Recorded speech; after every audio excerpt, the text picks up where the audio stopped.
Hello. Hello ചേട്ടാ, ചേട്ടൻ എന്നെ മറക്കണം. തീർച്ചയായിട്ടും. നമ്മൾ തമ്മിലുള്ള ജീവിതം ദൈവം വിധിച്ചിട്ടില്ല ചേട്ടാ. ദൈവത്തിന് നന്ദി ചേട്ടാ. ചേട്ടാ എന്റെ മാനം പോയി ചേട്ടാ. ഏത് വർഷം? ചേട്ടന് എന്നെക്കാൾ നല്ലൊരു പെൺകുട്ടിയെ കിട്ടും. അവളെയും കെട്ടി ചേട്ടാ സുഖമായിട്ട് ജീവിക്കണം. ഓ, ജീവിച്ചോളാം. ഒരപേക്ഷയുണ്ട്.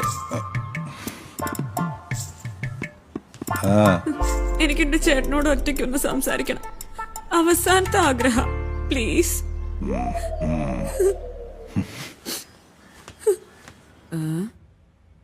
വാടാ, കേൾക്ക്. അതെ, കുളിക്കാൻ ഒരു കുളം തേടി നടന്ന ആളാ ഞാൻ. കുളിക്കാൻ പോയതാ. എനിക്ക് ഒരു കടല് തന്നെയാ ദൈവം തന്നെ. അതായതേ നിന്നെക്കാള് 100 മടങ്ങ് കോടീശ്വരനാ ഈ മണ്ടൻ. എന്നെ നശിപ്പിച്ചു എന്ന് പറഞ്ഞ് നെഞ്ചു വിരിച്ച് നടക്കുക അയാള്. ആനയുടെ പുറത്ത് കൊതു കയറി കടിച്ച എന്താ സംഭവിക്കാൻ ഈ മണ്ടൻ അറിയൂ. ഏതായാലും നീ ഇനി എന്നെ പേടിക്കണ്ട. നിന്നെ ശല്യപ്പെടുത്താൻ ഞാൻ ഇനി വരില്ല. ഞാൻ ഇവിടെ എങ്ങാനും ഇനി അടങ്ങി ഒതുങ്ങി ജീവിച്ചോളാം. ദൈവമേ,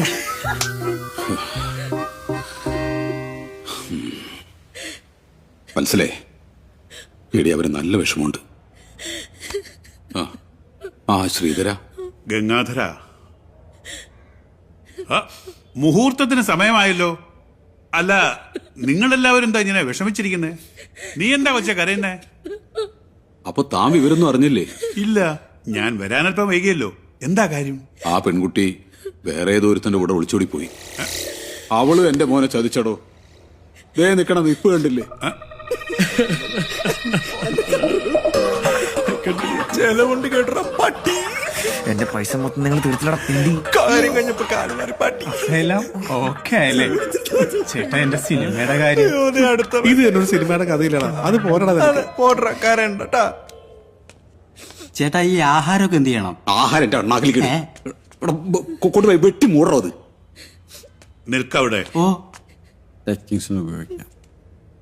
ഗംഗാധര, ഈ കല്യാണം നടക്കും. എങ്ങനെ? നിനക്ക് സമ്മതമാണെങ്കിൽ നീ നിശ്ചയിച്ച മുഹൂർത്തത്തിൽ തന്നെ ഈ കല്യാണം നടത്തും. അല്ലെങ്കിൽ ഞാൻ നടത്തിക്കും.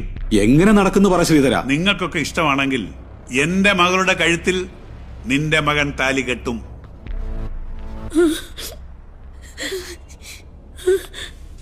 സമ്മതം, 100 വട്ടം സമ്മതം. എവിടെ നിന്റെ മകളെവിടെ? വിളിക്ക്. അവളെ വിളിക്കാനൊന്നുമില്ല, അവൾ ഇവിടെ തന്നെ ഉണ്ട്. എവിടെ? ദോ അവിടെ. ഇത് മറ്റവളല്ലേ? മോളെ, ഇങ്ങ് വന്നേ.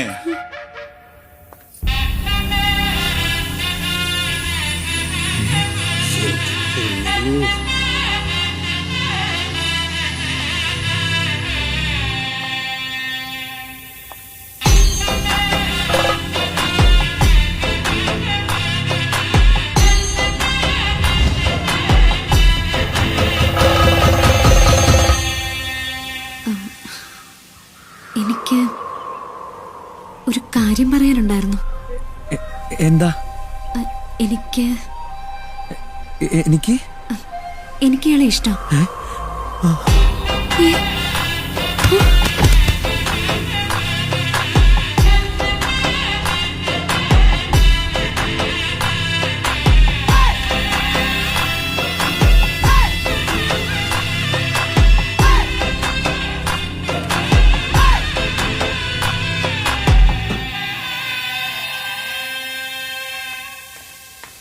വലിയ ഡബർ വേണ്ട. ഇന്നോട് ഈ ലോഡ്ജിന്റെ ഓർഡർ ഞാനാ. എളാപ്പം വലിയ ബിരിയാണി വിളിക്കണു. ബംഗാളി എളാപ്പ് ചിക്കനാണ് പറഞ്ഞ് കോഴി വെച്ചേക്കാം. അപ്പൊ ഇന്ന് വൈകുന്നേരത്തെ കമ്പനിക്ക് ടച്ച് അവൾക്കാണോ? എന്തുവാ? എന്നാലും എനിക്കതല്ല സംശയം. ആ വിഷം എങ്ങോട്ട് പോയെന്നുള്ളയാ. ശരി. എന്നാ അമ്മാവാ? ഹായ് അമ്മാവാ. സത്യം പറയടാ, ആ ജ്യൂസിനകത്ത് നീ എന്താ കളിക്കുന്നത്? അയ്യോ, അത് ആരാ കുടിച്ചത്? എന്താ സംഭവിച്ചത്? ഒന്നും അറിഞ്ഞോണ്ടല്ല. ദൈവത്തോർത്ത് ആരോടും പറയരുതട്ടോ. എന്തുകൊണ്ടും ചെയ്യാം. നീ ഒന്നും ചെയ്യണ്ട, അത് കുടിച്ചത് ഞാനാ. എന്റെ ജീവിതത്തിൽ ഇന്നു വരെ ഇതേപോലുള്ള സാധനം ഞാൻ കഴിച്ചിട്ടില്ല. കുട്ടികളെ ചത്തില്ലേ? അങ്ങനെ ഓരോ വഴിയില്ലല്ലോ. അണ്ണ നല്ല വീരം കൂടി വശ ഒരു തുള്ളി അകത്ത് എന്നാ മതി, അപ്പൊ തട്ടിപ്പോകും. സൂക്ഷിക്കണേ. അതെ, നീ ഒന്നും ചെയ്യണ്ട. അത് ഏത് ബ്രാൻഡാണെന്നൊന്ന് പറഞ്ഞു തരുമോ പ്ലീസ്? എന്റെ ആ ഭയ കാര്യങ്ങളൊക്കെ ഇവിടം വരെ കൊണ്ടെത്തിച്ചത്. പക്ഷെ ഇപ്പൊ ഞാൻ ഹാപ്പി ആട്ടോ. അതുകൊണ്ടല്ലേ എനിക്ക് തന്നെ കിട്ടിയത്. ഇപ്പൊ പേടിയുണ്ടോ? ഏയ്, ഇപ്പൊ എനിക്ക് പേടിയൊന്നുമില്ല. എന്റെ ഇതിലുള്ള അനുഭവങ്ങളൊക്കെ എന്റെ പേടി മാറ്റി തന്നിട്ടുണ്ട്. എങ്കിൽ ഞാനൊരു ഉമ്മ തരട്ടെ? ആ, താ. തരും? താടൂ. ശരിക്കും തരും. ഇങ്ങോട്ടോ.